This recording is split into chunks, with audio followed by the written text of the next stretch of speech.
Hello everyone, I am Gaurav and you are watching my YouTube channel physics Pathshala. तो भाई जो आज का टॉपिक है it is for class 11। The chapter name is rigid body rotational dynamics. इसमें क्या देखिए, system of particles and rotational motion ही है इस चैप्टर का नाम एक्चुअली एनसीईआरटी के अकॉर्डिंग। लेकिन इसको दो पार्ट्स में डिवाइड कर देते हैं। एक में centre of mass and linear momentum conservation पढ़ते हैं और एक में हम पढ़ते हैं रिजिड बॉडी रोटेशनल डायनामिक्स। तो अब दूसरा पार्ट शुरू हो चुका है जिसमें हम रोटेशनल मोशन के बारे में मेनली कवर करेंगे। तो चलिए स्टार्ट करते हैं विद रिजिड बॉडी। सबसे पहले हम समझते हैं रिजिड बॉडी होती क्या है आखिर, ठीक है। तो रिजिड बॉडी, तो चलिए शुरुआत करते हैं with the heading rigid body. अब रिजिड बॉडी क्या होती है? रिजिड बॉडी जो है आपका वो पार्टिकल्स का एक ऐसा सिस्टम है जहां पर ईच पेयर ऑफ पार्टिकल्स की जो डिस्टेंस है वो कांस्टेंट रहती है। यानी कोई भी दो पार्टिकल्स आप चुन लो, उनकी बीच की डिस्टेंस बदलेगी नहीं। इसका कहने का मतलब है कि रिजिड बॉडी जो है उसकी शेप और साइज में कोई चेंज नहीं आता। किसी भी रिजिड बॉडी के दो पार्टिकल्स एक दूसरे के रिलेटिवली मूव नहीं करते, मतलब ना तो वो एक दूसरे को अप्रोच करते हैं ना एक दूसरे से दूर जाते हैं। उनकी बीच की जो डिस्टेंस है वो कांस्टेंट रहेंगी और इसीलिए रिजिड बॉडी की शेप और साइज भी क्या रहती है, फिक्स रहती है, उसमें कोई चेंज नहीं आता। इसकी डेफिनेशन में लिख देता हूं। Rigid body is defined as a system of particles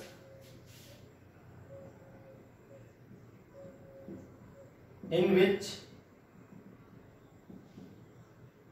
the distance between each pair of particles remains constant.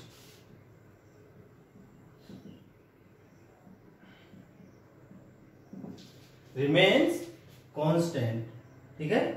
इसका मतलब क्या है?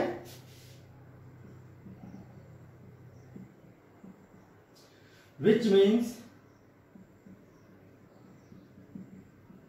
shape and size of rigid body do not change.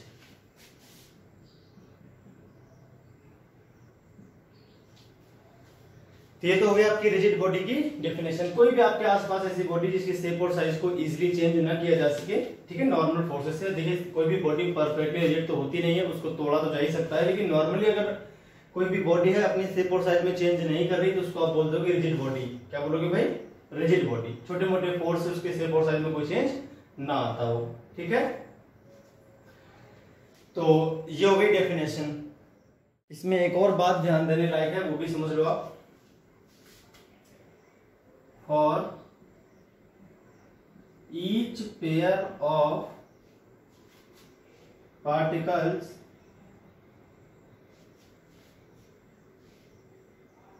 of rigid body, there is no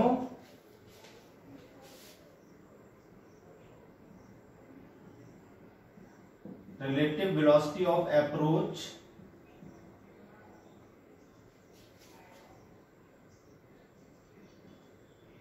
or separation।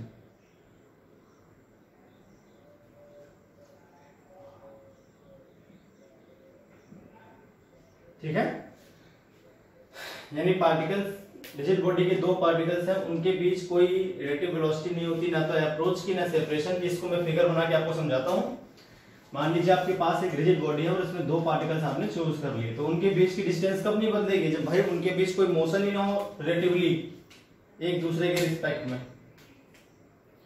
ये मान लीजिए आपके पास कोई shape है, रिजिड बॉडी टाइप के है ये, ठीक। अब इसमें दो पार्टिकल आपने चूज कर लिए, एक पार्टिकल ये ले लिया और एक पार्टिकल मान लीजिए आपने ले लिया ये। इनके बीच की डिस्टेंस इस तरह से आपने दिखा दी, ठीक।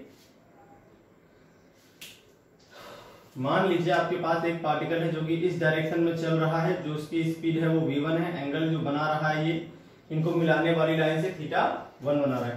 मान लीजिए एक और पार्टिकल है, ये चल रहा है v2 की वेलोसिटी से और इसका जो एंगल बन रहा है उसी लाइन से बन रहा है θ2। क्या बन रहा है भाई, θ2 बन रहा है। अगर ये बॉडी रिजिड बॉडी है तो इनको मिलाने वाली लाइन के अलोंग भाई इनके बीच की डिस्टेंस कब बदलेगी, जब इनको मिलाने वाली लाइन के अलोंग जो कंपोनेंट है वो डिफरेंट डिफरेंट हो। v1 का कंपोनेंट करते हैं तो यहाँ क्या आएगा, v1 cos θ1 और v2 को कंपोनेंट करेंगे तो यहाँ क्या आएगा, v2 cos θ2। इस तरह से दोनों पार्टिकल्स का उनको मिलाने वाली लाइन के अलोंग जो कंपोनेंट है अगर वो डिफरेंट होगा तभी तो इनके बीच की दूरी बदलेगी। मान लीजिए v2 cos θ2 v1 cos θ1 से ज्यादा हुआ तो इनके बीच की दूरी बढ़ना शुरू हो जाएगी। अगर ये ज्यादा हुआ इससे तो इनके बीच की दूरी घटना शुरू हो जाएगी। अगर इन दोनों को बराबर कर देंगे तो यहाँ पर कोई भी रिलेटिव वेलोसिटी ना तो सेपरेशन की होगी और ना अप्रोच की होगी, ना दूरी घटेगी ना दूरी बढ़ेगी, दोनों साथ साथ इस डायरेक्शन में चल सकते हैं, उससे कोई प्रॉब्लम नहीं है। इनके बीच की डिस्टेंस नहीं घटनी बढ़नी चाहिए। तो फॉर रिजिड बॉडी इस केस में क्या हो जाएगा, v1 cos θ1 must be equal to v2 cos θ2। अगर कोई रिजिड बॉडी है और उसके दो पार्टिकल्स डिफरेंट डिफरेंट डायरेक्शन में डिफरेंट डिफरेंट वेलोसिटी से मोशन करते हैं तो उनको मिलाने वाली लाइन के अलोंग जो कंपोनेंट्स आएंगे उनकी वेलोसिटी के वो जरूर बराबर होंगे अगर बॉडी आपकी रिजिड है तो। अगर बॉडी रिजिड नहीं तो कोई दिक्कत नहीं, अगर बॉडी रिजिड है तो 100% दोनों को बराबर आपको करना है। तो कई बार क्वेश्चंस पूछे जाते हैं ऐसे, तो आप इजीली इन्हें सॉल्व कर सकते हो, इसमें कोई प्रॉब्लम वाली बात नहीं है। क्लियर हो गई भाई बात।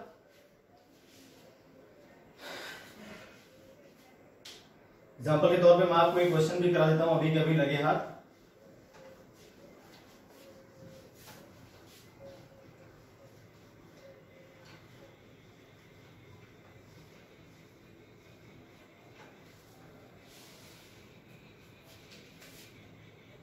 मान लीजिए आपके पास एक रॉड दी हुई है और रॉड कैसी है, रॉड आपकी मान लीजिए रिजिड है।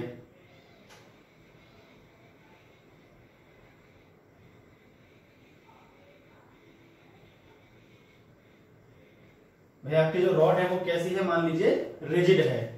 क्लियर है। अब रॉड के इस वाले पार्टिकल की जो वेलोसिटी है वो है 10 मीटर पर सेकेंड और ये जो एंगल बना रहा है वो है 30 डिग्री का। कितने डिग्री का, 30 डिग्री का एंगल ये बना रहा है। ठीक है। दूसरा जो पार्टिकल है मान लीजिए वो इस डायरेक्शन में चल रहा है, जो उसका एंगल बन रहा है वो मान लीजिए बन रहा है 60 डिग्री का। इसकी वेलोसिटी v आपको पता करनी है। ठीक है।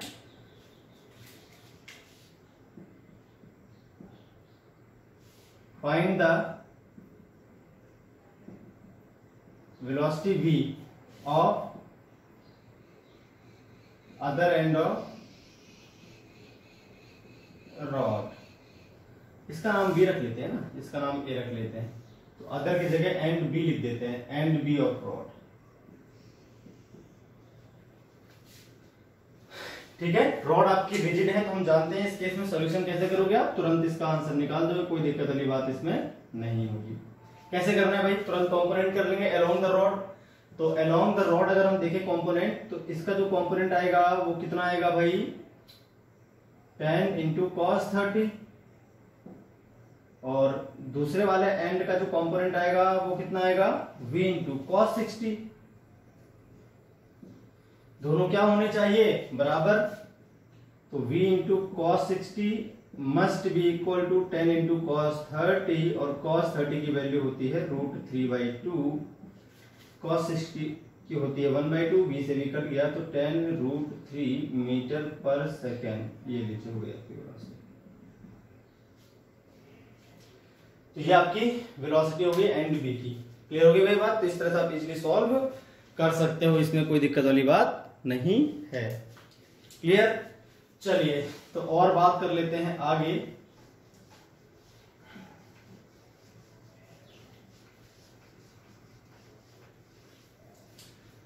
तो अब हम बात कर लेते हैं किसकी, general motion of rigid bodies.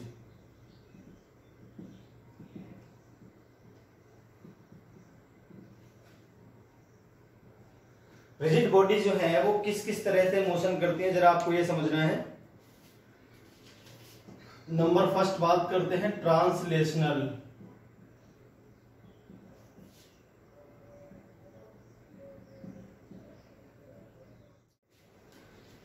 इसमें क्या है भाई, ट्रांसलेशनल मोशन क्या है, मैं एक बार लिख दूं फिर आपको समझाता हूं। इसमें क्या है, if A rigid body is moving such that a line joining any two of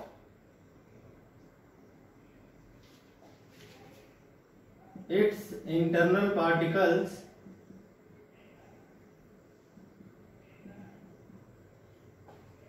यानी कोई भी रिजिड बॉडी इस तरह से मोशन करे कि उस बॉडी के किन्हीं भी दो पार्टिकल्स को ज्वाइन करने वाली line remains parallel to itself,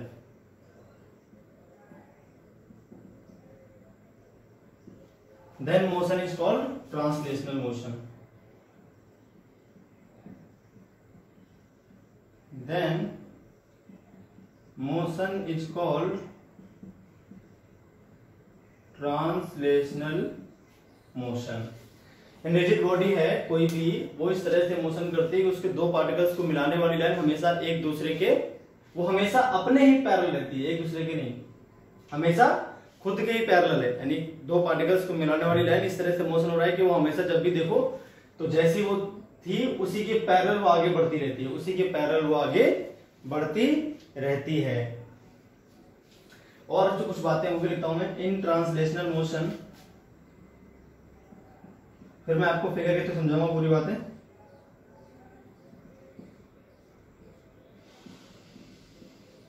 all particles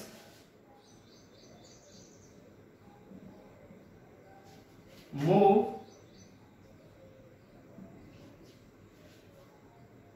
along parallel path, move along parallel paths। Translation motion में जितने भी पार्टिकल्स हैं रिजिड बॉडी के सारे एक दूसरे के पैरेलल पाथ पर मोशन करते हैं, ठीक है। If these parallel paths are straight line,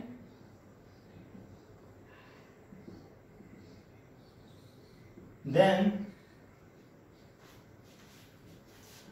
motion is called rectilinear translational motion।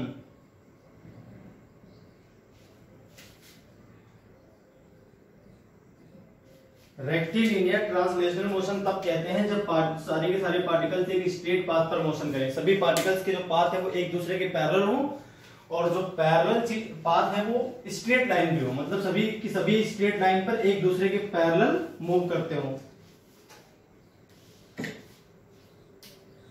If these paths are curved parallel lines, then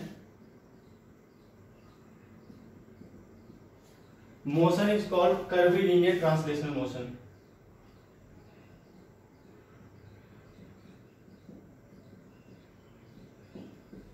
curvilinear translational motion. अब दोनों के एग्जांपल मैं आपको देता हूं, देखो फिगर के थ्रू आपको बात बढ़िया तरह से समझ में आ जाएगी।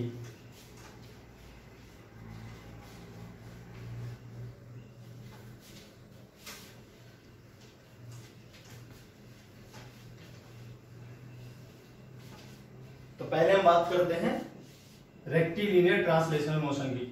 मान लीजिए आपके पास एक रॉड है, चलिए स्फीयर लेते हैं ना, ज्यादा बढ़िया समझना। एक बार हमने एक स्फीयर लिया, रॉड में तो आपको दिख ही जाएगा बिल्कुल साफ, ये हमने कोई स्फीयर ले लिया। अब यहां पर आपने दो पार्टिकल्स चूज किए, मान लीजिए एक ये चूज कर लिया और एक ये चूज कर लिया, तो इनको मिलाने वाली लाइन, ये तो भाई इनको मिलाने वाली लाइन ए बी। अब मान लीजिए ये कुछ देर बाद चला और यहां कहीं आ गया, इस तरह से आगे बढ़ते हुए, ठीक है, इसने ये पाथ ट्रेवल किया और इसने ये पाथ ट्रेवल किया और एक कुछ देर बाद यहां कहीं आ गया। स्फीयर जो है आपका, स्फीयर आप वापस से बिल्कुल वैसे ही बना लेना।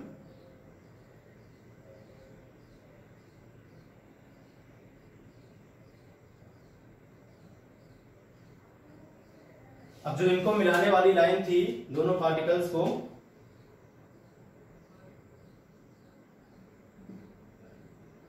अभी इनकी जो पोजीशन बदल गई इसलिए ए डैश बी डैश कर लेते हैं इसको। तो अब देखो यहाँ पर ए बी जो है वो क्या है, पैरेलल है किसके, ए डैश बी डैश के, यानी ये लाइन खुद के ही पैरेलल है हमेशा। पोजीशन बदल गई इसलिए मैंने नाम बदल दिया ए डैश बी डैश। ये देखिए इस तरह से आगे बढ़ता है। ये जो पार्टिकल्स हैं कि इनके बीच इनको मिलाने वाली जो लाइन है वो हमेशा अपने ही पैरेलल है। ये इस तरह से मोशन करना चाहिए कि लाइन जो कैसी रहनी चाहिए, हमेशा अपने ही पैरेलल। अब देखिए यहाँ पर जो इनका मोशन है वो इस पाथ पे, इसका पाथ ही हो गया और इसका पाथ ही हो गया। देखिए दोनों पाथ एक दूसरे के पैरेलल हैं, जितने भी पार्टिकल्स हैं सभी एक दूसरे के पैरेलल मोशन करेंगे। अगर ये पैरेलल पाथ आपके स्ट्रेट लाइन है तो आपको कौन सा हो जाएगा, रेक्टिलिनियर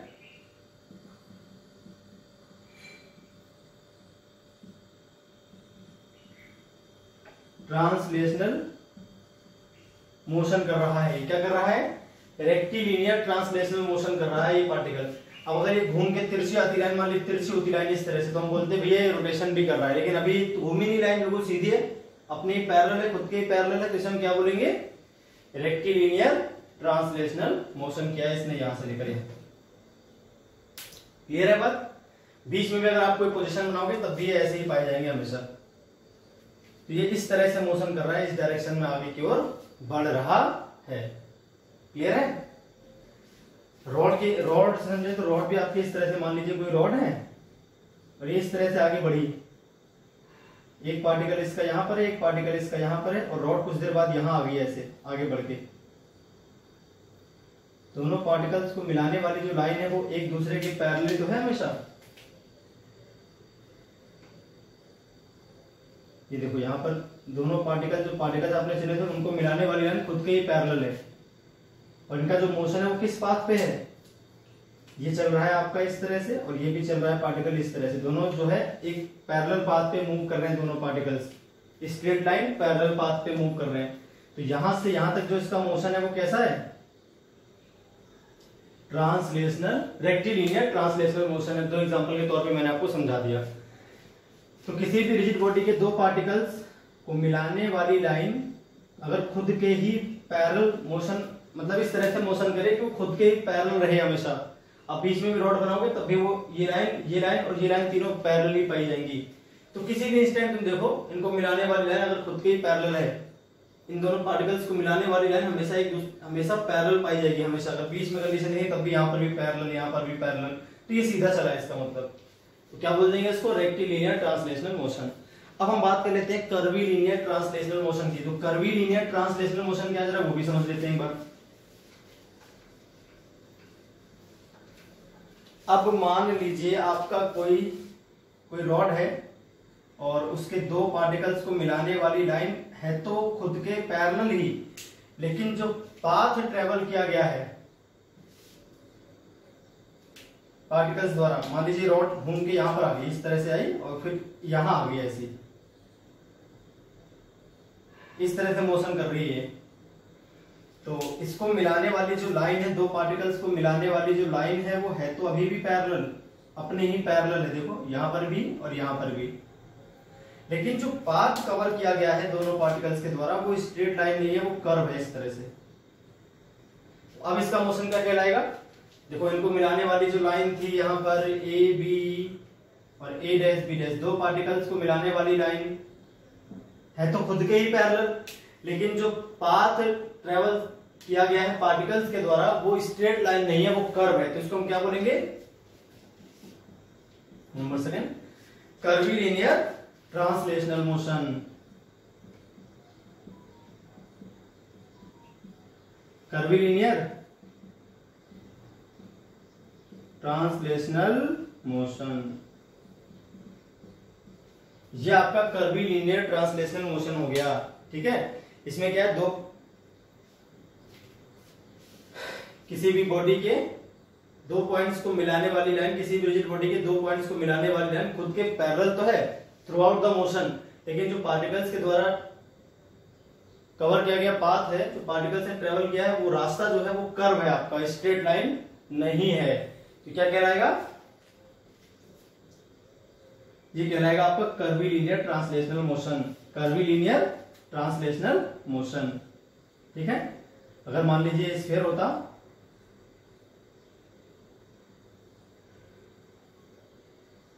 कुछ देर बाद स्फीयर आपका यहां आ गया होता, ऐसा मोशन हो रहा है, दोनों पार्टिकल्स को मिलाने वाली जो लाइन है वो है तो एक दूसरे के पैरेलल ही, लेकिन जो पाथ ट्रेवल किया गया है वो कैसा है, कर्व है पार्टिकल्स के द्वारा, जिसको हम बोलेंगे कर्वीलिनियर ट्रांसलेशनल मोशन। क्लियर है? तो भाई ये है आपका ट्रांसलेशनल मोशन के बारे में। अब हम बात कर लेते हैं ऐसे ही रोटेशनल मोशन, जो दूसरा मोशन हम पढ़ेंगे रिजिड बॉडी का, तो वो रहेगा रोटेशनल। कैसा रहेगा भाई? रोटेशनल। और इस चैप्टर में हम दोनों मोशन के बारे में बात करेंगे, कंबाइंड मोशन भी आपको पढ़ना पड़ेगा, जहां ट्रांसलेशनल भी होगा और रोटेशनल भी होगा, इसको हम रोलिंग बोलेंगे बाद में। ठीक है, तो अब हम बात कर लेते हैं दूसरे मोशन की, जो कि है रोटेशनल मोशन। ये क्या है भाई? Rotational motion number second type, जो कि general motion of rigid body है। तो रोटेशनल मोशन में क्या होता है जरा ये भी समझ लेते हैं। तो रोटेशनल मोशन क्या है भैया? A rigid body is said to be in pure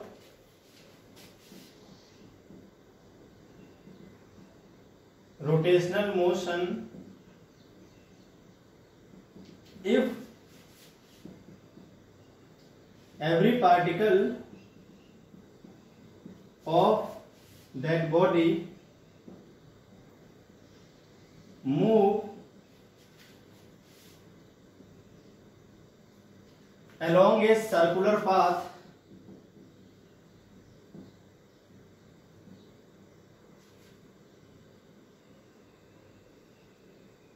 all particles of that body moves along a circular path having their centers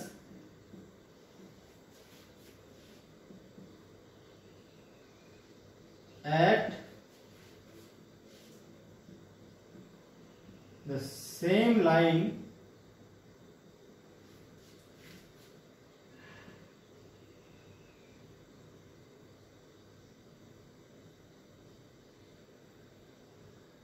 called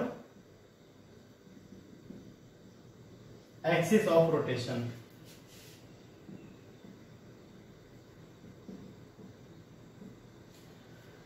यानी कोई भी रिजिड बॉडी तब कहलाती है प्योर रोटेशनल मोशन में जब उसके सारे के सारे पार्टिकल सर्कुलर पाथ पे मोशन करते हो, जिनके जो सेंटर हैं वो एक ही लाइन पर हो, और उस लाइन को हम क्या बोलते हैं? Axis of rotation. और जो रेडियस है सभी पार्टिकल्स की वो अलग अलग हो सकती है, मे और मे नॉट बी सेम। सभी पार्टिकल्स की जो रेडियस है वो डिफरेंट डिफरेंट हो सकती है। Radii of circles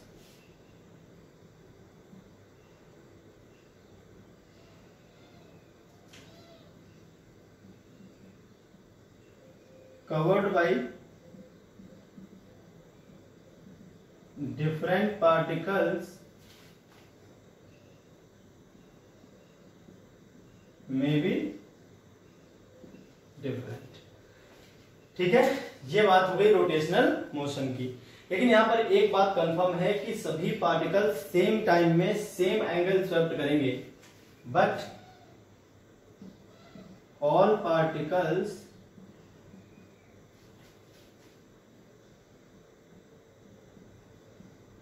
sweeps out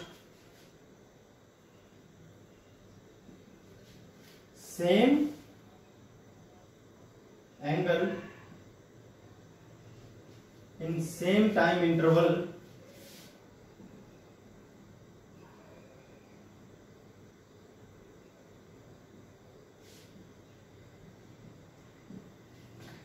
about axis of rotation।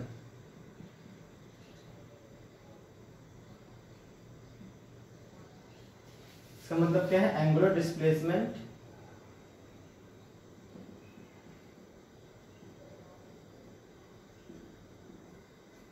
And angular velocity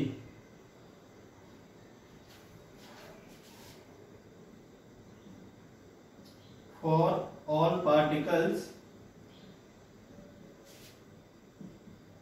will be same। linear velocity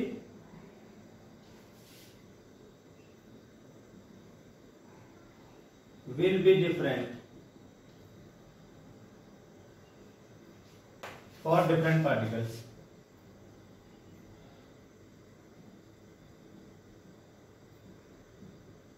अलग अलग पार्टिकल्स के लिए लीनियर वेलोसिटी अलग अलग हो सकती है, पर एंगुलर वेलोसिटी और एंगुलर डिस्प्लेसमेंट आपका सेम रहेगा, ये कंफर्म बात है। ठीक है भाई, तो ये पूरी डेफिनेशन होगी आपकी रोटेशनल मोशन की। अब इसको फिगर बना के मैं समझाता हूं आपको, देखिए किस तरह से रोटेशन मोशन होगा।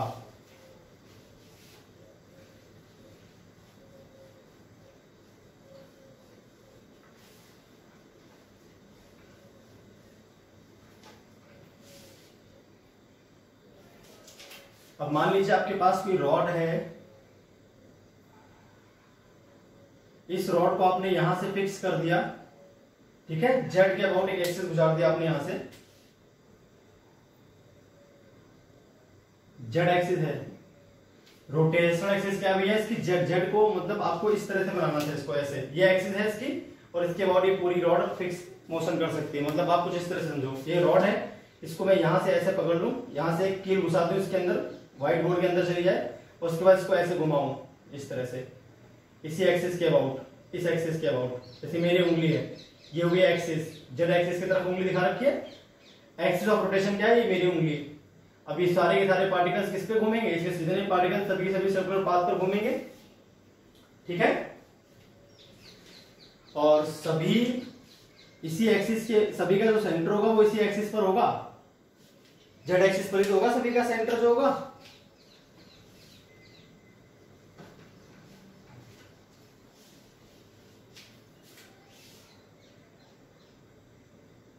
एक पार्टिकल आपने यहां चुना, एक पार्टिकल आपने यहां चुन लिया, एक पार्टिकल आपने यहां चुन लिया, और एक पार्टिकल यहां पे चुन लिया, ठीक है।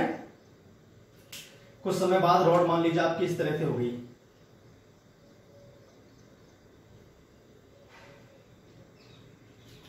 तो सारे के सारे पार्टिकल किस पाथ पे मोशन कर रहे हैं, सर्कुलर पाथ पे, इस तरह से। इसका मोशन हो गया, ये इसका मोशन हो गया, ये इसका मोशन हो गया, और ये इसका मोशन हो गया। तो इस सारे के सारे किस पे मोशन कर रहे हैं भैया, सर्कुलर पाथ पे। यहां पर जो दो पार्टिकल्स को मिलाने वाली लाइन है वो अपने खुद के पैरेलल नहीं, देखो पिछली बार थी ना पैरेलल, अब अगर इनको मिलाते हैं तो ये ऐसी है, ये तिरछी आ जाएगी। किन्हीं भी दो पार्टिकल्स को मिलाने वाली लाइन यहाँ पर अपने ही पैरेलल नहीं रह पाती, वो कुछ एंगल बना लेती है खुद से ही। जैसे मान लीजिए यहाँ पर दो पार्टिकल्स को मिलाने वाली लाइन ऐसी, जबकि यहाँ पर तिरछी आएगी, तो दोनों आपस में पैरेलल नहीं है, तो इसको बोलते हैं रोटेशनल मोशन। पर सभी सेम टाइम में सेम एंगल करेंगी, भाई जो एंगल ये बनेगा वही तो एंगल ये रहेगा, एंगल थोड़ी ना बदला है, देखो पूरा एंगल सेम ही तो है। ये पार्टिकल यहां से यहां तक आता है, ये यहां से यहां तक आता है, ये यहां से यहां तक आता है, ये यहां से यहां तक आता है सेम टाइम में, तो सभी ने सेम एंगल कवर किया है, सभी के एंगुलर वेलोसिटी सेम है, पर सभी की लीनियर डिस्टेंस सेम थोड़ी ना है। इसने केवल डिस्टेंस ये कवर करी, इसने थोड़ी ज्यादा करी, इसने थोड़ी और ज्यादा करी, इसने थोड़ी और ज्यादा करी, सभी के सेंटर्स यहीं पर लाई करेंगे। इनका अगर सर्कल बनाते हैं, सर्कल सभी का इस तरह से बनेगा, इसका फिर इसका और बड़ा बनेगा, इसका इस तरह से बनेंगे। तो ये सर्कुलर पाथ पर से सर्कुलर आर्क पर मोशन करती हैं, ठीक है। ये हो गया आपका ट्रांसलेशनल मोशन। मान लीजिए कोई आपके पास बॉडी है इस तरह की, अब उसमें से हम इस एक्सिस को गुजार दें, ऐसे एक एक्सिस गुजार दें, इसमें आर पार निकल जाए इसके एक्सिस, इस एक्सिस के अबाउट इसके सारे पार्टिकल्स घूमते हो, ये ऐसे घूम रही हो। मान लीजिए इसको इसके अंदर से एक रॉड आर पार कर दूं और फिर इसे ऐसे घुमाऊं, तब ये कौन सा मोशन है, रोटेशनल मोशन है। तो यहां पर जो पार्टिकल्स है वो आपका इस तरह से सर्कुलर पाथ पे घूमेगा, है ना। ये वाला पार्टिकल है और बड़े सर्कुलर पाथ पर घूमेगा, है ना, इस तरह से।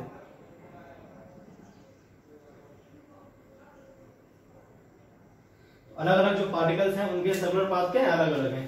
ये बॉडी इस तरह से घूम रही है, ये क्या होगी इसकी एक्सिस ऑफ रोटेशन। जितने भी पार्टिकल है सारे के सारे किस पे घूम रहे हैं, सर्कुलर पाथ पे घूम रहे हैं। यहां पर भी देखो, यहां पर भी सभी की रेडियस क्या अलग अलग हो सकती है, पर सभी की जो एंगुलर वेलोसिटी और एंगुलर डिस्प्लेसमेंट है वो सेम आएंगे। लीनियर वेलोसिटी मे और मे नॉट भी डिफरेंट हो सकता है, उनकी रेडियस सेम हो तो लीनियर वेलोसिटी भी सेम हो जाएगी, रेडियस अलग रहेगी तो लीनियर वेलोसिटी क्या रहेगी, अलग रहेगी। वो हम पीछे पढ़ के आए थे सर्कुलर मोशन में, v = r omega, a = r का बिल्कुल वही सब कुछ यहाँ अप्लाई होगा सर्कुलर मोशन में। दोबारा मैं नहीं कराऊंगा, तो आपको याद रखने वही सेम फॉर्मूले, ठीक है। तो ये हो गया आपका रोटेशनल मोशन।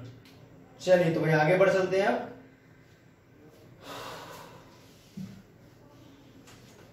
अब हम बात करने वाले हैं मोमेंट ऑफ इनर्शिया की। किसकी, मोमेंट ऑफ इनर्शिया।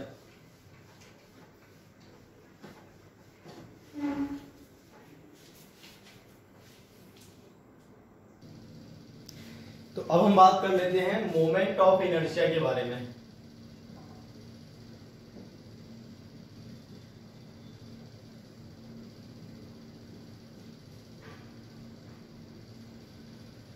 जैसे तो अब हम बात कर लेते हैं भैया मोमेंट ऑफ इनर्शिया की।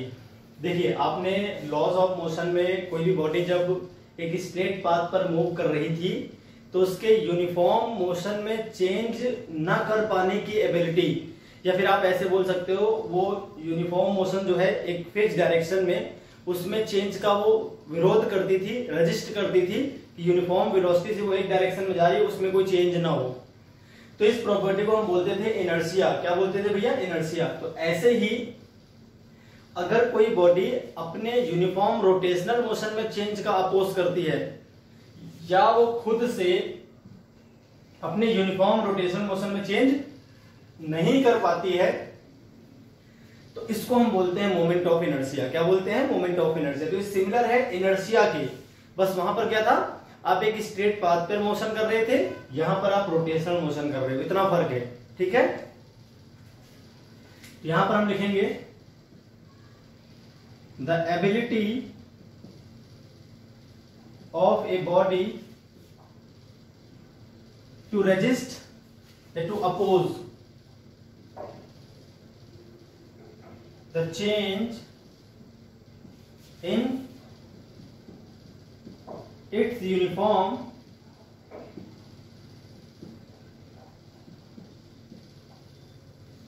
rotational motion is called moment of inertia।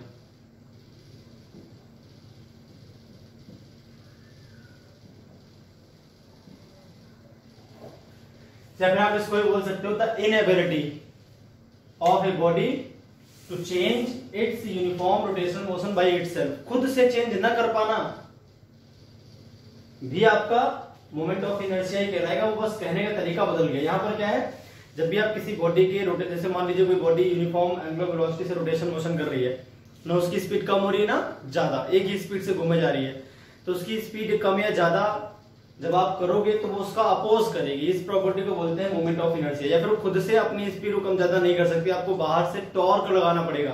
जैसे आप पिछली बार बाहर से फोर्स लगाते थे, अब हम टॉर्क लगाते हैं। टॉर्क क्या है, उस चैप्टर में हम डिटेल में पढ़ेंगे। तो ये हो गई आपकी मोमेंट ऑफ इनर्शिया की डेफिनेशन। भाई तो डेफिनेशन है, इसको मेजर कैसे करेंगे। जैसे वहां पर इनर्शिया को मेजर करते थे बाई मास, तो यहाँ पर केवल मास से नहीं करेंगे, यहाँ पर मास और डिस्टेंस दो चीजों से करेंगे। तो it is moment of inertia of A particle, सिर्फ पार्टिकल के लिए डेफिनेशन, बड़ी बॉडी के लिए नहीं, of A particle about its axis of rotation, about its axis of rotation is measured by the product of its mass and the square of its perpendicular distance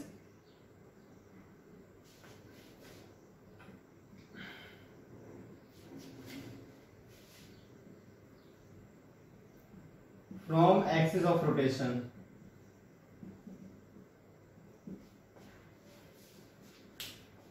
जैसे मान लीजिए आपके पास ये एक्सिस ऑफ रोटेशन है और इसके चारों तरफ एक पार्टिकल जो है आपका सर्कुलर पाथ पे कर रहा है मोशन।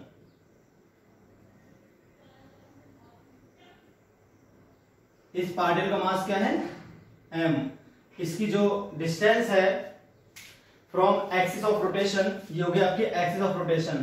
ठीक है, ये मान लीजिए एक्सिस ऑफ रोटेशन, इसके चारों तरफ एक पार्टिकल ऐसे मोशन कर रहा है इस तरह से, तो इसका मोमेंट ऑफ इनर्शिया क्या आ जाएगा, आई जो है इसको आई से लिखते हैं मोमेंट ऑफ इनर्शिया को, पार्टिकल का मास और उसकी परपेंडिकुलर डिस्टेंस, ये है परपेंडिकुलर डिस्टेंस का होल स्क्वायर। इस तरह से अगर आपके पास बहुत सारे पार्टिकल्स हैं, सिस्टम ऑफ पार्टिकल्स है, तो सिग्मा एम आर स्क्वायर हो जाएगा। उस केस में क्या हो जाएगा, सिग्मा एम आर स्क्वायर।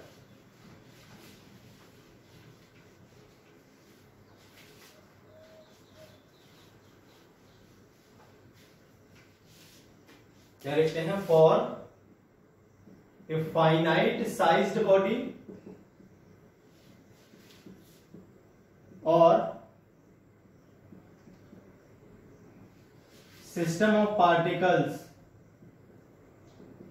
आपके पास मान लीजिए बहुत सारे पार्टिकल्स, ये एक्सिस ऑफ रोटेशन है, इसके चारों तरफ घूम रहे पार्टिकल्स इस तरह से। एक पार्टिकल यहां पर है m1, ठीक है, एक पार्टिकल मान लीजिए आपका ये है m2, और भी बहुत सारे पार्टिकल्स हैं इसी तरह से। ठीक है, आपका मान लीजिए यहां पर m3 दे रखा है एक,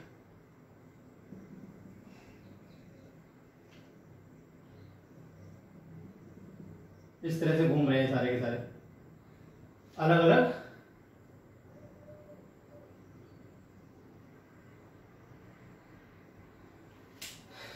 या फिर मान लीजिए आपके पास कोई बॉडी है इस तरह की, फाइनाइट साइज की बॉडी है, ये उसकी एक्सिस ऑफ रोटेशन हो गई जिसके अबाउट वो घूम रही है। एक पार्टिकल उसका ये है जो इस तरह के सर्कुलर पाथ पे घूम रहा है,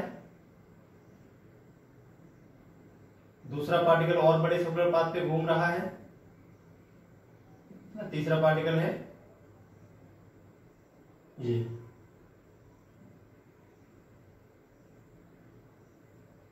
इनकी डिस्टेंस हो गई r1, ये डिस्टेंस मान लीजिए r2 और ये डिस्टेंस मान लीजिए r3, पार्टिकल की डिस्टेंस फ्रॉम,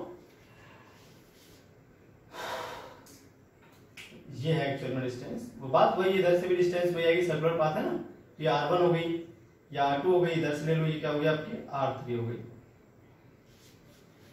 ये डिस्टेंस r1 दे रखी है आपको, ये डिस्टेंस r2 दे रखी है, और ये डिस्टेंस क्या दे रखी है, r3 दे रखी है। सिस्टम ऑफ पार्टिकल्स है, या फिर एक कोई बड़ी सी बॉडी, उसमें बहुत सारे पार्टिकल्स होंगे, जाहिर सी बात है।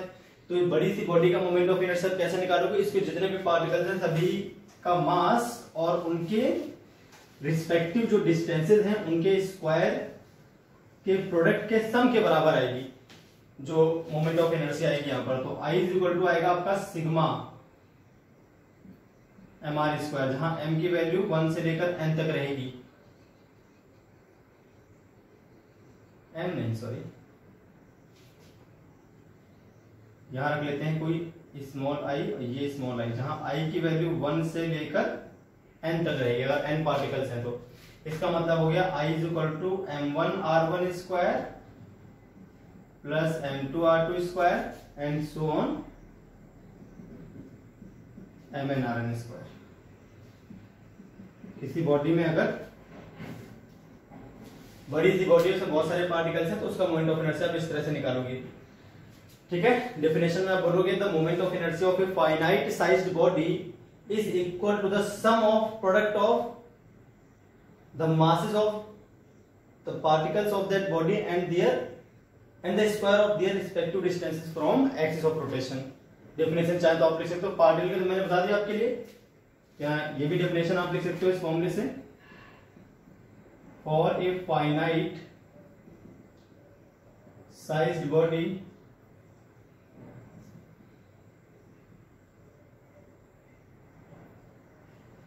moment of inertia,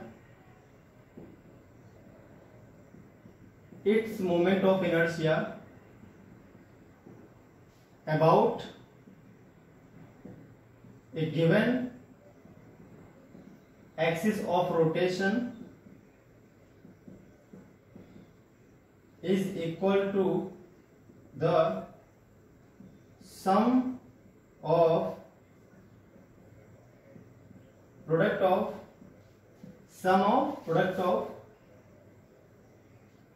the masses of the particles of that body and their and square of their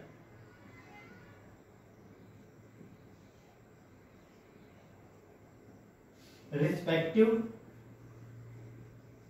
distances from axis of rotation। ये समझ के बाद कि डेफिनेशन हो जाएगी फाइनाइट साइज्ड बॉडी के लिए, सिस्टम ऑफ पार्टिकल्स के लिए। बहुत सारे पार्टिकल्स हैं आपके पास, तो इस तरह से आप मोमेंट ऑफ इनर्शिया निकालोगे। अलग अलग पार्टिकल्स का मास और उनकी डिस्टेंस के स्क्वायर को मल्टीप्लाई करके उनका सम कर देंगे तो आंसर आपका निकल आएगा मोमेंट ऑफ इनर्शिया के लिए। मोमेंट ऑफ इनर्शिया के लिए छोटी मोटी बातें हैं, जरा वो सीख लेते हैं। इंपॉर्टेंट जो फैक्ट्स हैं और मोमेंट ऑफ इनर्शिया, वो बातें आपको ध्यान रखनी है। कंसेप्चुअल क्वेश्चंस पूछा सकते हैं नीट में सीधे सीधे, तो आप देखिए वो क्या है। तो मोमेंट ऑफ इनर्शिया किन किन बातों पे डिपेंड करती है वो देख लेते हैं। तो इंपॉर्टेंट फैक्ट्स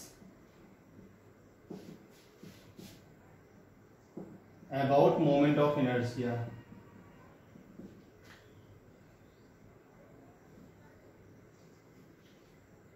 एक तो मोमेंट ऑफ इनर्शिया जो होती है वो डिस्ट्रीब्यूशन ऑफ मास और एक्सिस ऑफ रोटेशन की पोजीशन पर डिपेंड करती है। मतलब एक ही बॉडी का मोमेंट ऑफ इनर्शिया अलग अलग हो सकता है, अलग अलग एक्सिस ऑफ रोटेशन के अबाउट। एक्सिस ऑफ रोटेशन क्या है, उस पर डिपेंड करता है मोमेंट ऑफ इनर्शिया क्या आने वाला है, बॉडी पर नहीं डिपेंड करता। और मास के डिस्ट्रीब्यूशन पे तो लिखोगे आप moment of inertia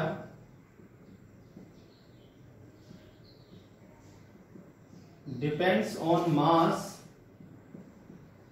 distribution of mass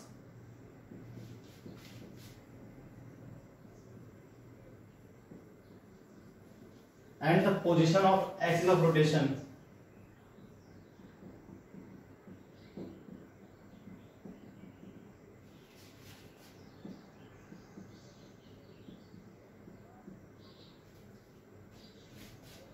example के तौर पे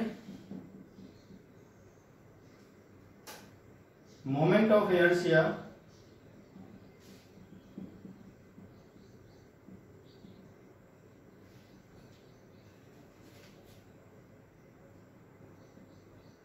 may be different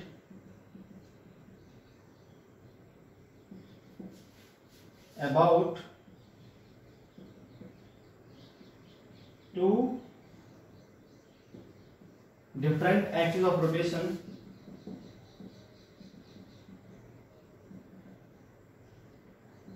for same body. आपकी बॉडी वही है, बस आपने एक्सिस ऑफ रोटेशन बदल दिया, आपका मोमेंट ऑफ इनर्शिया बदल जाएगा। हो सकता है, ऐसा कोई बड़ी बात नहीं है। जैसे मान लीजिए आपके पास ये रॉड है, ठीक है, और इसका इस एक्सिस के अबाउट मोमेंट ऑफ इनर्शिया जो है वो I1 है। इसी रॉड का, सेम रॉड का इस एक्सिस के अबाउट जो मोमेंट ऑफ इनर्शिया आ जाएगा वो I2 आ जाएगा, और I1 I2 बराबर नहीं होंगे। ऐसी पॉसिबिलिटी है। वही रॉड, वही मास, वही लेंथ, वही मास, वही लेंथ, पर आंसर क्या आ जाएगा, डिफरेंट आ जाएगा। तो एक ही बॉडी है, उसकी अलग अलग एक्सिस ऑफ रोटेशन के अबाउट जो मोमेंट ऑफ इनर्शिया आएगा वो अलग अलग आ सकता है। तो केवल बॉडी पे डिपेंड नहीं करता, एक्सिस ऑफ रोटेशन पे भी डिपेंड करता है। मास का डिस्ट्रीब्यूशन कैसा है एक्सिस ऑफ रोटेशन के दोनों तरफ, उस पे भी डिपेंड करता है ना। मान लीजिए रॉड यहाँ ज्यादा मोटी है, यहाँ पतली है, तो अलग आ जाएगा रोटेशन, यहाँ ज्यादा मोटी है, यहाँ पतली है, तो अलग आ जाएगा। जो मोमेंट ऑफ इनर्शिया है सेम नहीं आएगा आपका, ठीक है। चलिए, तो दूसरी बात, ये किस तरह की क्वांटिटी है, वेक्टर है कि स्केलर है। ना तो ये वेक्टर होती है, ना ये स्केलर होती है, ये आपकी होती है टेंसर। कैसी होती है भाई, टेंसर, बीच की क्वांटिटी होती है। ना तो एक्सिस, ना तो ये तुम्हारी वेक्टर है और ना पूरी तरह से स्केलर है। तो हम लिखेंगे यहां पर दूसरा पॉइंट है, मेरी बात समझो पहले ध्यान से भाई। मान लीजिए आपके पास एक बॉडी है, ये उसकी एक्सिस है। अब इस बॉडी को चाहे तो आप क्लॉकवाइज घुमा लो और चाहे एंटी क्लॉकवाइज घुमा लो, मतलब चाहे इसको इस तरफ घुमा लो ऐसे करके और चाहे इसको इस तरफ घुमा लो, है ना। दोनों बार इसका मोमेंट ऑफ इनर्शिया क्या आएगा, सेम आएगा। क्लॉकवाइज में भी सेम आएगा और एंटी क्लॉकवाइज में भी सेम आएगा। मान लीजिए आपके पास ये है, इसको मैंने यहां से फिक्स कर दिया, इसको मैंने क्लॉकवाइज घुमाया या फिर एंटी क्लॉकवाइज घुमाया, दोनों ही केस में जो इसका मोमेंट ऑफ इनर्शिया आएगा किसी एक एक्सिस ऑफ रोटेशन के अबाउट वो सेम आएगा, अगर बॉडी वही है तो रोटेशन का जो सेंस है उस पर डिपेंड नहीं करता। क्लॉकवाइज डायरेक्शन में घूम रही है, एंटी क्लॉकवाइज डायरेक्शन में घूम रही है बॉडी, इस बात पे निर्भर नहीं करता। इसका मतलब डायरेक्शन यहां पर आपकी फिक्स नहीं है, इसलिए वेक्टर क्वांटिटी नहीं है। It is not a vector, it is not a vector quantity as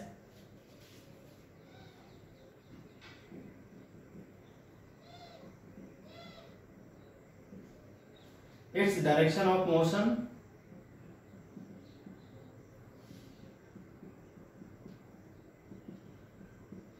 clockwise or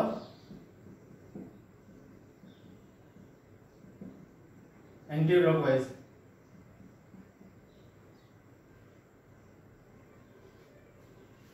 is not specified.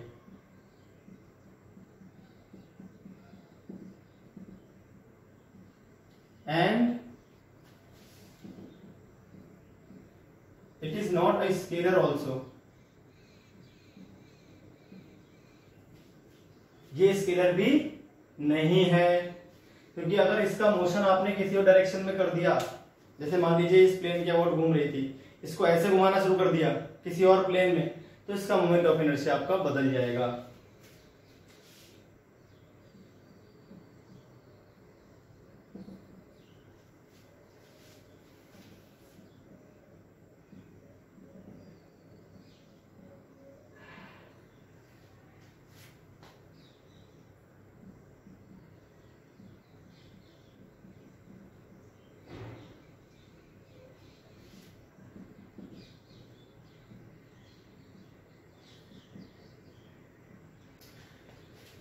Axis of rotation किस डायरेक्शन में, इस पे डिपेंड करता है आपका।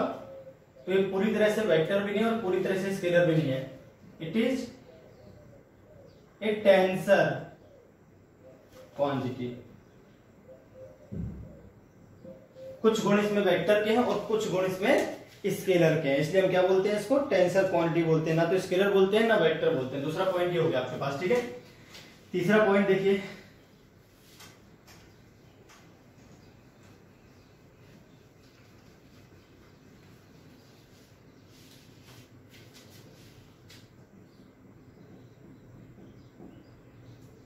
Moment of inertia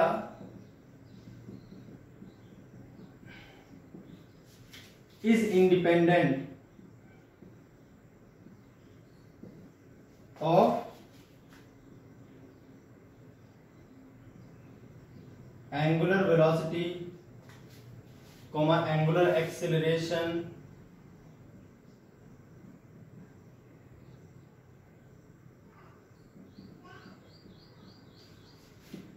torque।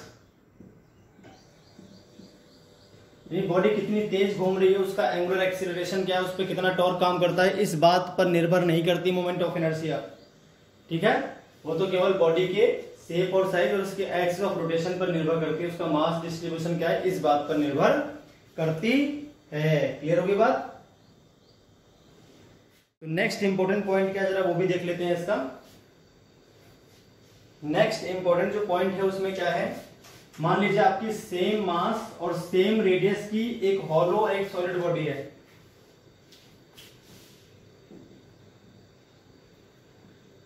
और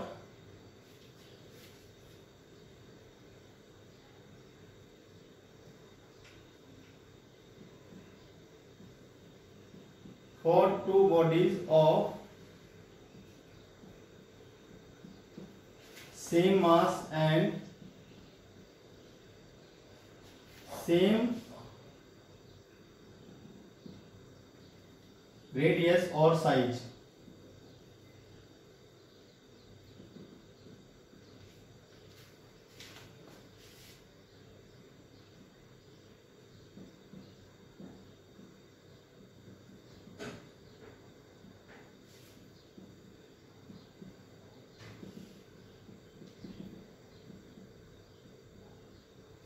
एक आपकी मान लीजिए हॉलो है और एक सॉलिड है। एक आपकी क्या है, हॉलो है और एक सॉलिड है। हाँ, दोनों के मास सेम है, दोनों की रेडियस सेम है, फिर भी एक हॉलो और एक क्या है, सॉलिड है। Then in this case the moment of inertia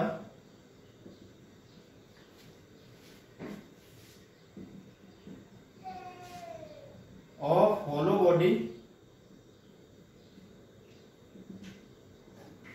will be more than the solid body,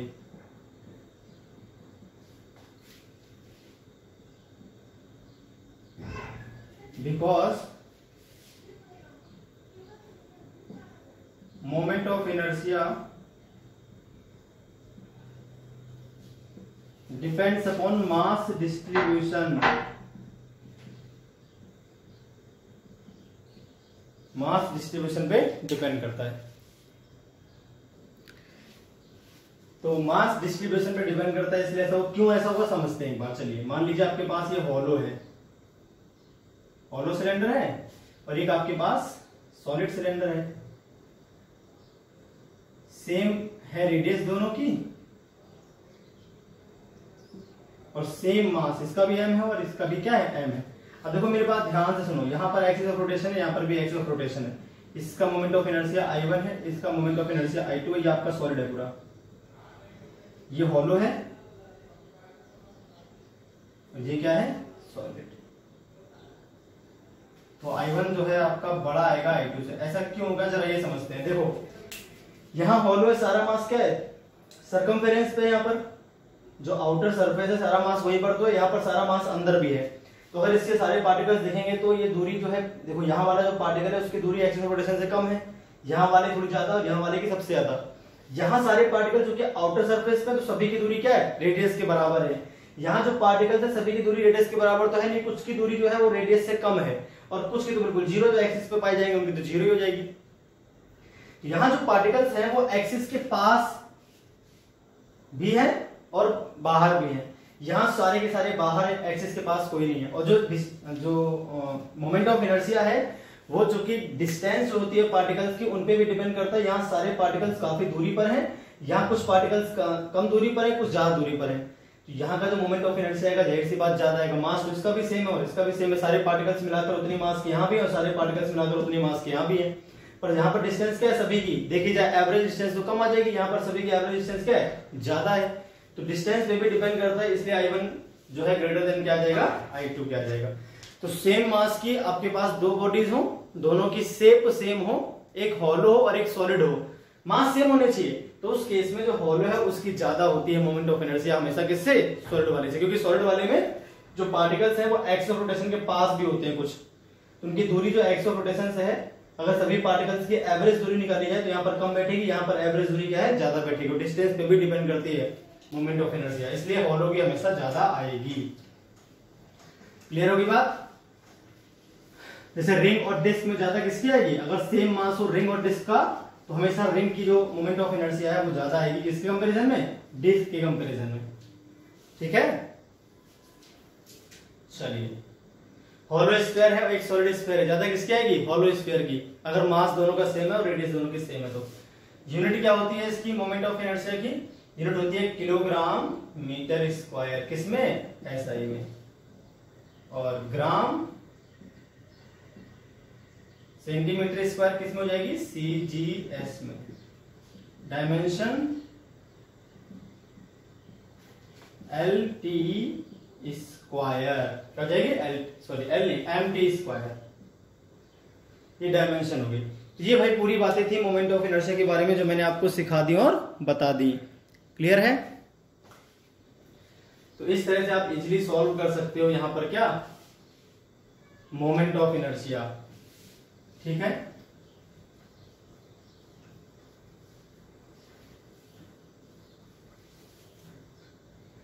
चलिए तो अब हम बात करेंगे रेडियस ऑफ गायरेशन की। किसकी? चलिए तो बात कर लेते हैं रेडियस ऑफ गायरेशन की। रेडियस ऑफ गायरेशन क्या है जरा इसको भी ध्यान से समझते हैं। Radius of gyration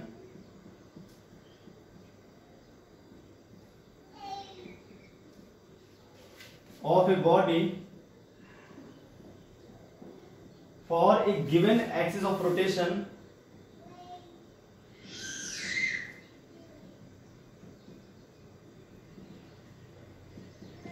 is the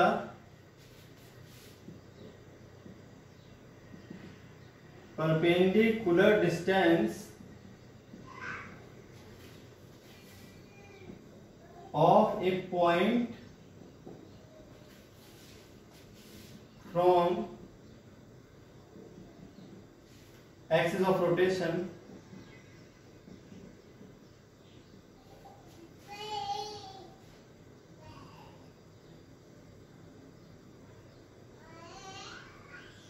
at that point the whole mass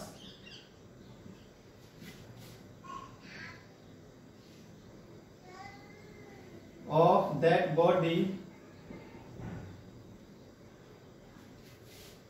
ये फॉलो लेते हैं ना। If at that point whole mass of the body is assumed to be concentrated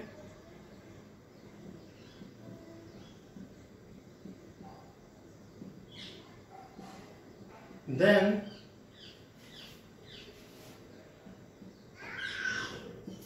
moment of inertia of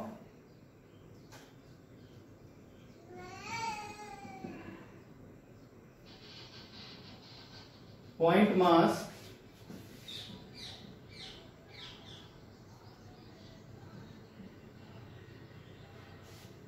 becomes equal to moment of inertia of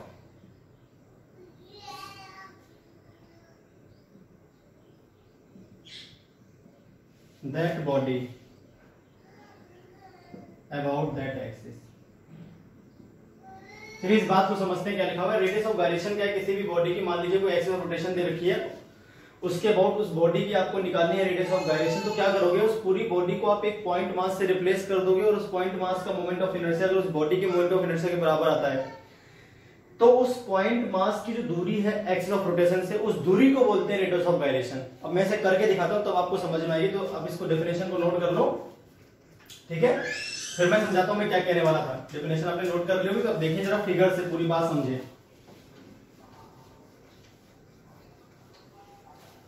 तो मान लीजिए आपके पास यहां पर कोई बॉडी है, किसी भी शेप की है, ठीक है? अब जो है मान लीजिए एक एक्सिस ऑफ रोटेशन आपने ली। क्या ली? एक एक्सिस ऑफ रोटेशन आपने इस तरह से ले ली। इसके बाद मान लीजिए बॉडी इस तरह से घूम रही है, ठीक है? इस बॉडी में बहुत सारे पार्टिकल्स हैं, मान लीजिए m1 m2 इस तरह से बहुत सारे पार्टिकल्स हैं आपके पास। अब आपने क्या किया?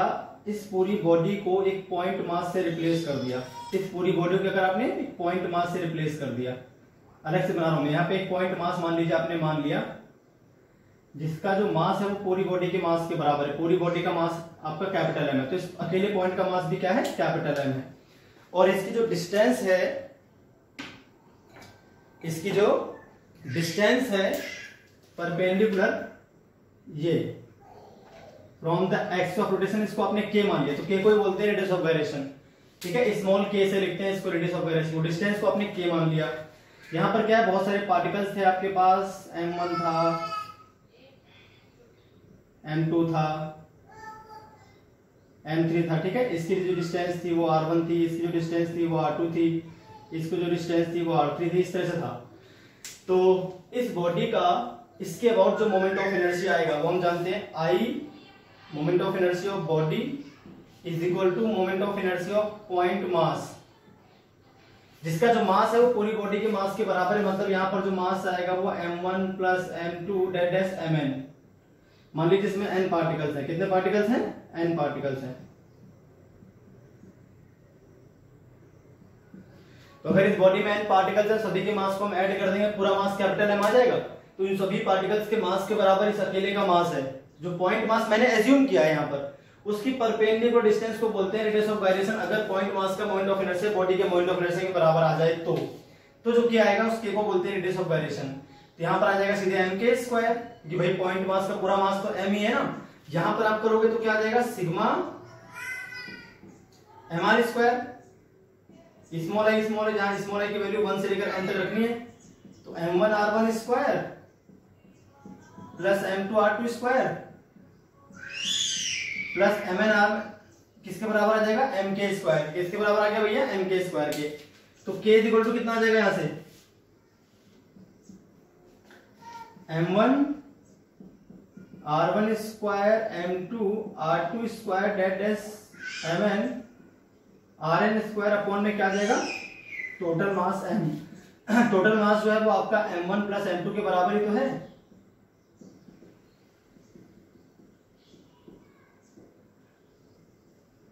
यह आ जाएगा m1 plus m2 dash mn के बराबर। ये हो गया आपका रेडियस ऑफ गायरेशन।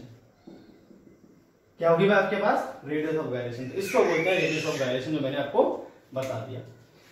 किसी भी बॉडी को पॉइंट मास से रिप्लेस कर दिया जाए, उस पॉइंट मास जो पॉइंट मास का जो पूरा मास है, यानी उस पॉइंट का जो पूरा मास है पूरी बॉडी के बराबर आपको एज्यूम करना है। और उसकी जो डिस्टेंस है कि वो रेडियस ऑफ गायरेशन कहलाएगी। कब, जब इसका मोमेंट ऑफ इनर्शिया पूरी बॉडी के मोमेंट ऑफ इनर्शिया के बराबर आ जाए। तो रेडियस ऑफ गायरेशन का जो फॉर्मूला आएगा आपके पास, यहां पर निकलकर सामने आपके पास आ जाएगा। ठीक है, अच्छा के स्क्वायर, अर्थात के स्क्वायर नहीं लिखा मैंने, के स्क्वायर भी लिखना है इसमें।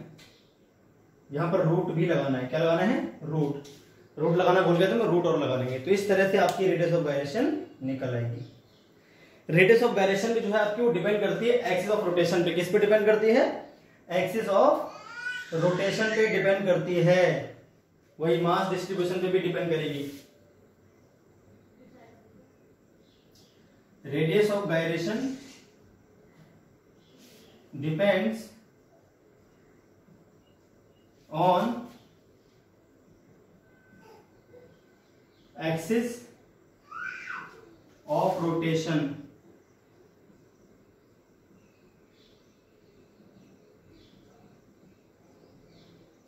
Size of body and mass distribution. ठीक है, जैसे मोमेंट ऑफ इनर्शिया डिपेंड करता है ऐसे ये भी, यानी एक ही बॉडी की अलग अलग एक्सिस ऑफ रोटेशन के लिए जो रेडियस ऑफ गायरेशन है वो अलग अलग आ जाएगी। एक ही मास एक ही रेडियस की दो बॉडीज हैं, एक हॉलो और एक सॉलिड, तो रेडियस ऑफ गायरेशन क्या आएंगी उनकी अलग अलग आ जाएंगी, क्योंकि मास डिस्ट्रीब्यूशन पे डिपेंड करती हैं। इसकी जो यूनिट रहती है, जो कि रेडियस ऑफ गायरेशन डिस्टेंस रहती है सीधे सीधे, इसकी यूनिट क्या होती है, मीटर। एसआई में और सीजीएस में सेंटीमीटर। तो एक तरह की डिस्टेंस है आपकी, क्या है डिस्टेंस, तो सीधी यूनिट क्या जाएगी इसकी, मीटर और सेंटीमीटर। क्लियर है बात। तो ये हो गई बात रेडियस ऑफ गायरेशन और मोमेंट ऑफ इनर्शिया की। चलिए तो भाई आप कुछ न्यूमेरिकल्स देख लेते हैं रेडियस ऑफ गायरेशन और मोमेंट ऑफ इनर्शिया से रिलेटेड। तो एक क्वेश्चन है आपका कुछ इस तरह से है, ये आपकी यहां पर एक मास रखा हुआ है, पॉइंट मास ये 1 kg का। एक मास यहां पे रखा हुआ है, एक मास आपका यहां पे रखा हुआ है, और एक मास आपका यहां पे रखा हुआ है। ये 2 kg का है, ये 3 kg का है, और ये 4 kg का है। ठीक है, इनकी जो लोकेशंस हैं, इसकी तो 0,0 है, इसकी 2,0 है, इसकी 2,2 है, और इसकी 0,2 है। तो 4 पार्टिकल्स डिफरेंट डिफरेंट पोजीशंस पे रखे हुए हैं। ठीक है, find moment of inertia of system of particles about number first z axis, number second y axis, number third x axis, and also find radius of gyration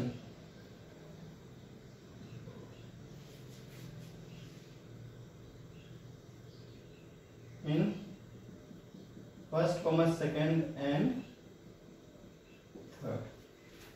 तो moment of inertia of radius of gyration निकालनी है आपको तीनों cases में। एक तो Z के लूंगा, एक एक्स के लूंगा, एक वाई के लूंगा।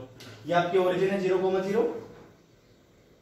ठीक है, चलिए तो बात कर लेते हैं पहले किसके लूं। पहले हम बात कर लेते हैं नंबर फर्स्ट में जेड के लॉन्ग।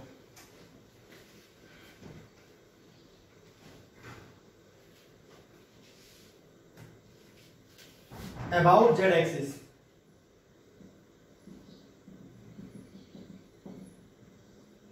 Number first part. तो अबाउट जेड, जेड एक्सिस कैसी होगी भाई, यहां से पास होगी। अब जेड एक्सिस आपकी कुछ इस तरह से होगी। जेड एक्सिस से इसकी डिस्टेंस कितनी हो जाएगी 2, इसकी कितनी हो जाएगी भैया। अगर अबाउट जेड देखें तो जेड एक्सिस आपकी तो कुछ इस तरह से आएगी।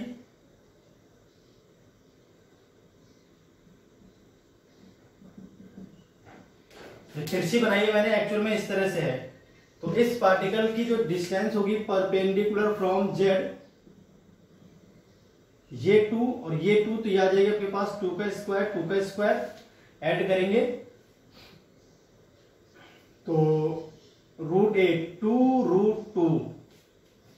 भाई ये 2, ये भी 2, 90 बन ही रहा है। तो हाइपोटेनस क्या आएगा, इसका स्क्वायर प्लस इसका स्क्वायर, रूट के अंदर 2 का स्क्वायर 4, 2 का स्क्वायर 4, रूट के अंदर करूंगा तो √8, 2√2 आंसर आ जाएगा। इस पार्टिकल की डिस्टेंस फ्रॉम जेड एक्सिस सीधी सीधी 2 है, इसकी सीधी सीधी 2 है, उसकी 2√2 है, और इसकी तो 0 है 1 की। तो मोमेंट ऑफ इनर्शिया निकालते हैं I अलोंग जेड एक्सिस। तो 1 की डिस्टेंस तो 0 है, तो 0 का स्क्वायर प्लस इस 2 kg की डिस्टेंस क्या है भैया 2, तो 2 का स्क्वायर। 3 kg वाले की डिस्टेंस क्या है 2√2 का होल स्क्वायर, और 4 kg वाले की डिस्टेंस क्या है 2। परपेंडिकुलर डिस्टेंस लेनी ना आपको जेड एक्सिस से। तो ये हो गया आपके पास 8 प्लस 8 3 24, भाई 8 आएगा, और प्लस 4 4 जा 16, तो 16 48 आ गया आपके पास। कितना आ गया 48 kilogram metre square. Calculation mistake हो जाए तो अपने हिसाब से देख लेना आप लोग। ठीक है भाई, चलिए अब बात कर लेते हैं। हाँ, रेडियस ऑफ वेरिएशन भी निकालनी है। अगेन रेडियस ऑफ वेरिएशन की बात कर लेते हैं। मोमेंट ऑफ इनर्शिया था,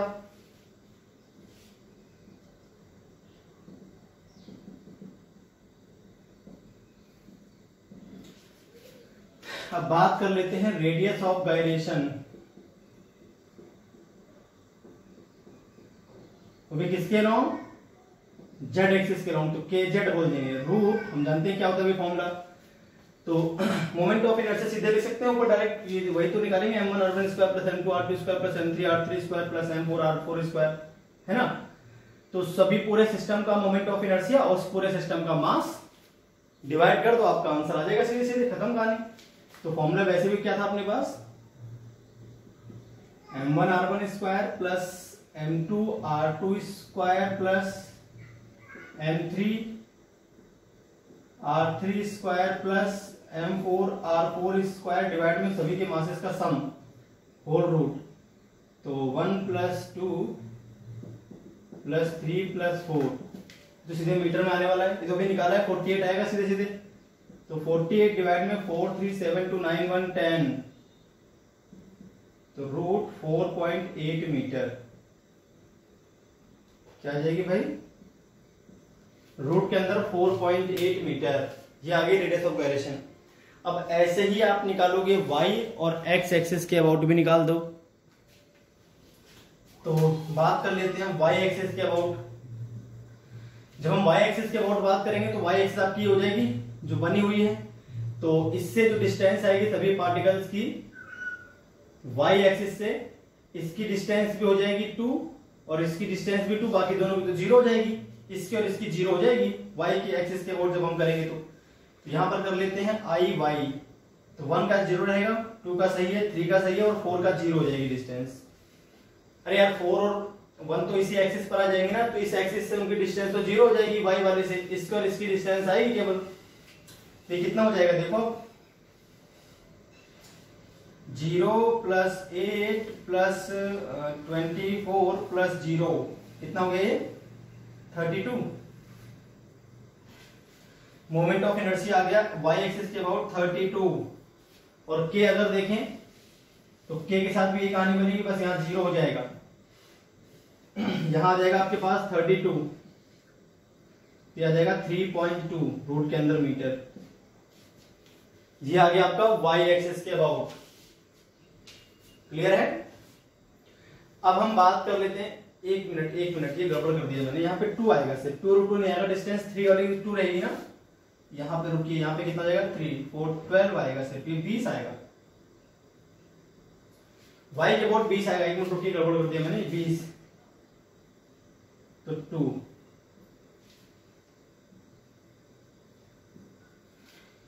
देखिए भाई इसकी डिस्टेंस 2 ही तो रहेगी, 2 √2 थोड़ी रहेगी। y से डिस्टेंस अगर हम देखते हैं उस वाले पार्ट की, इसकी भी 2 है और इसकी भी 2 है, ये है y एक्सिस आपकी, इसकी 0 और इसकी 0। अब ठीक है भाई, तो देख लेंगे ध्यान से, 4 3 12 और 4 2 8, हाँ ठीक है आप सही है। ऐसे हम बात कर लेते हैं अबाउट x एक्सिस। x के अबाउट बात करते हैं तो x के अबाउट इस तरह से आएगा, इन दोनों पार्टिकल्स की डिस्टेंस आएगी 2 मीटर और 2 मीटर, बाकी इन दोनों की तो इसकी और इसकी 0 हो जाएगी, इसके और पहले और दूसरे की 0, यहां पर 0 कर देंगे, बाकी दोनों 2 और 2 आएंगे, यहां पर आ जाएगा आपके पास i x, इसको हटा दो, देखो आंसर क्या आएगा,